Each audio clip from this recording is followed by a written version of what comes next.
سلام به همگی. تا حالا به این فکر کردین که هوایی که هر روز داریم نفس میکشیم دقیقاً چه بلایی سر قلب ما میاره؟ امروز میخوایم ببینیم چطوری میتونیم فقط با چند تا انتخاب ساده سر میز غذا یه سپر دفاعی واقعاً قوی در برابر این دشمن نامرئی بسازیم.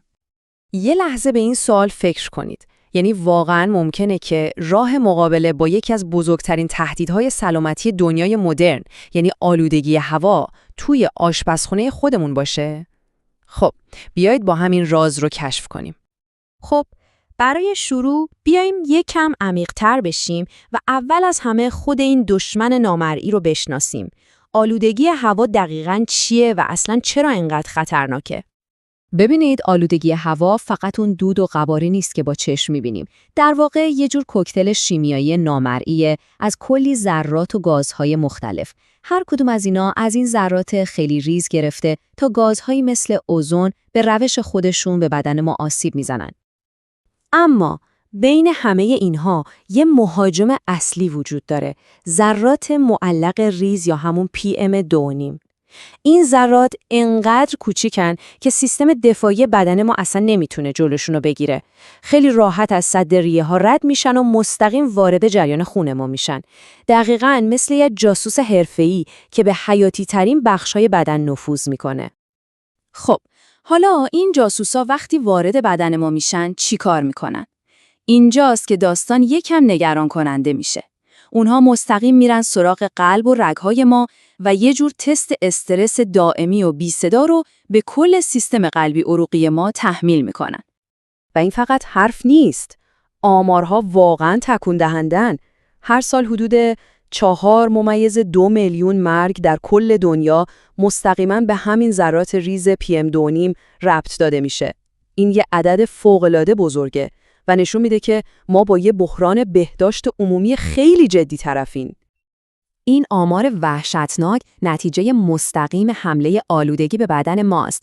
این حمله خودش رو به شکل بیماری‌های خیلی جدی نشون میده. چیزایی مثل بیماری‌های قلبی، سکته مغزی، فشار خون بالا و تصلب شرایین. در واقع آلودگی هوا از چند جهت مختلف به قلب ما حمله میکنه. حالا به این نمودار نگاه کنید. اینجا دیگه قضیه کاملا شفاف میشه. این نمودار نشون میده که به ازای هر 10 واحد افزایش ناچیز توی غلظت PM2.5 خطر سکته مغزی 13%، سکته قلبی 8% و مرگ به خاطر بیماری‌های قلبی 16% بیشتر میشه. اینا فقط عدد و رقم نیستن، یه زنگ خطر خیلی واضحن که نشون میدن هوایی که نفس میکشیم مستقیم داره روی سلامت قلبمون تأثیر میذاره. پس این آسیب دقیقاً چطوری اتفاق میفته؟ خب این یه زنجیره 4 مرحله‌ایه. اول آلاینده‌ها وارد خون میشن، بعد باعث چیزی میشن به اسم استرس اکسیداتیو. فرض کنید این مثل زنگ زدن فلزه، ولی در سطح سلول‌های بدن ماست. این حمله یه التهاب سراسری تو بدن راه میندازه و در نهایت همین التهاب به رگ‌های خونی و قلبمون آسیب میزنه. یه فرایند کاملاً مخرب و تدریجی. اما خبر خوب اینجاست که داستان ما یه قهرمانم داره. یه سپر طبیعی که میتونه جلوی این حملات از ما محافظت کنه. و اسم این قهرمان فلاوونوئیدهاست. حالا فلاوونوئیدها چی هستن؟ خیلی ساده بگم، اینها ترکیبات طبیعی هستن که توی گیاهان پیدا میشن. در واقع این ترکیبات سیستم دفاعی خود گیاه به حساب میان و همونهایی هستن که باعث اون رنگ‌های قشنگ و متنوع توی میوه‌ها و سبزیجات میشن. از قرمزی توت فرنگی گرفته تا آبی بلوبری. و بهترین بخش ماجرا اینه که این قهرمان‌ها خیلی راحت در دست رسن. توی مواد غذایی روزمره مثل انواع توت‌ها، چای سبز، سیب، مرکبات، پیاز و حتی شکلات تلخ پیدا میشن. پس تقویت این سپر دفاعی اصلاً کار پیچیده‌ای نیست. خیلی خب، حالا بیایید ببینیم علم پشت این قضیه چیه.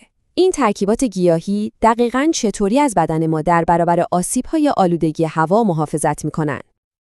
و نکته شگفت‌انگیز اینجاست. به این جدول نگاه کنید. دفاع فلاوونوئیدها انگار که دقیقاً برای مقابله با حملات آلودگی طراحی شده. آلودگی باعث استرس اکسیداتیو میشه، فلاوونوئیدها آنتی اکسیدان‌های قوی هستند. آلودگی التهاب ایجاد میکنه، اونها ضد التهابن. به رگ‌ها آسیب میزنه، اونها جریان خون رو بهتر میکنن. این یه مقابله کاملا مستقیم و هوشمندانه است. و این فقط تئوری نیست ها، تحقیقات علمی هم این موضوع رو کاملا تایید میکنن.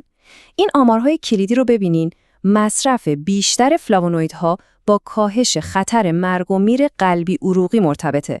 به طور مشخص‌تر فقط 20 میلی گرم افزایش روزانه توی مصرف یه نوع فلاوونوید میتونه خطر سکته مغزی رو 14% بیاره پایین. این اعداد واقعا امیدوار کننده هستن، مگه نه؟ بسیار خوب. حالا که میدونیم غذامون میتونه یه سپر دفاعی باشه، چطوری میتونیم این دانش رو تو زندگی روزمره‌مون استفاده کنیم؟ چطور سبد خریدمون رو به یه سلاح برای محافظت از قلبمون تبدیل کنیم؟ قبل از اینکه چند تا پیشنهاد ساده بهتون بدم، میخوام یه لحظه با خودتون فکر کنید. با توجه به چیزایی که تا الان گفتیم، چه تغییر کوچیکی میتونید همین هفته توی رژیم غذاییتون ایجاد کنید تا این سپر دفاعی رو قوی ترش کنید؟ یادتون باشه گاهی بزرگترین تغییرات از کوچکترین قدم‌ها شروع میشن. لازم نیست کل رژیم غذاییتون رو زیر و رو کنید. این اسلاید چند تا جایگزینی خیلی ساده رو نشون میده. مثلا به جای یه نوشابه پر از شکر، یه فنجون چای سبز بنوشید. به ماستتون یه مشت توت اضافه کنید یا به جای یه شیرینی، یه سیب یا پرتقال بخورید. همین کارهای کوچک در طول زمان یه تفاوت خیلی بزرگی ایجاد میکنن. خب، بیایید یه جنبندی سریع بکنیم. اول، آلودگی هوای تهدید واقعی و جدی برای قلب ماست، این دیگه ثابت شده. دوم، فلاوونویدها ابزارهایی دارن که به طور مستقیم با مکانیزم‌های آسیب زننده آلودگی مقابله می‌کنن. سوم، یه رژیم غذایی غنی از فلاوونوید یه راهکار مکمل فوق‌العاده است.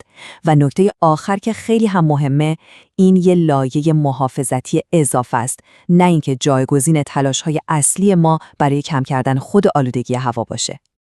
و در نهایت میخوام شما رو با این سوال تنها بذارم.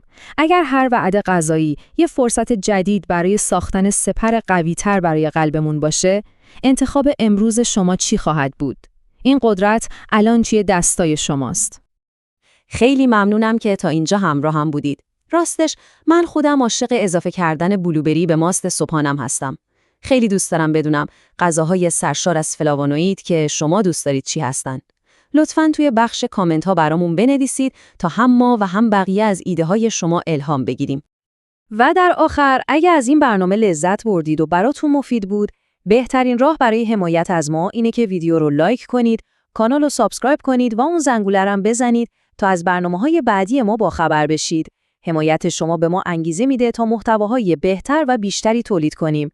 تا برنامه بعد مراقب خودتون و از اون مهمتر مراقب قلبتون باشید.